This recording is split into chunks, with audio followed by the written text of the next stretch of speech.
لبنانی شخص اپنی کہانی سناتا ہے کہ میں جاپان کے ایک 5 سٹار ہوٹل میں ٹھہرا ہوا تھا۔ میں ہوٹل کے سوئمنگ پول میں اترا، تب میرے علاوہ وہاں کوئی نہیں تھا۔ نہاتے نہاتے میں نے سوئمنگ پول میں پیشاب کر دیا۔ کسی کیمیکل کی وجہ سے چند لمحوں میں پورے سوئمنگ پول کے پانی کا رنگ تبدیل ہو گیا۔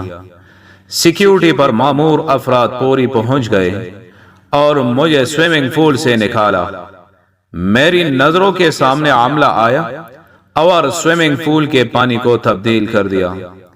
مجھے ہوٹل کے ریسپشن میں بلایا گیا۔ میرا پاسپورٹ اور سامان مجھے پکڑا دیا گیا اور ہوٹل سے مجھے باہر کر دیا۔ اب میں شہر کے جس بھی ہوٹل کا رخ کرتا، ریسپشن پر بیٹھا عملہ میرا پاسپورٹ دے کر کہتا، تم ہی ہونا جس نے سوئمنگ پول میں پیشاب کیا تھا۔ مجھے کسی 5 سٹار ہوٹل میں روم نہیں ملا۔ میں نے اپنے سفارت خانے کا رخ کیا اور انہیں ساری کہانی سنا دی۔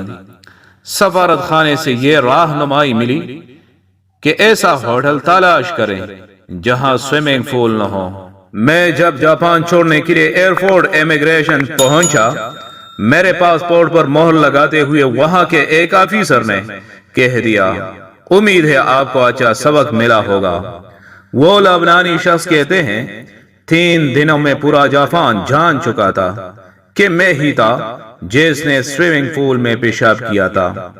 اس واقعے کو عرصہ بیت گیا، آج بھی کوئی جاپانی مجھے نظر آتا ہے تو مجھے لگتا ہے اسے بھی پتا ہوگا۔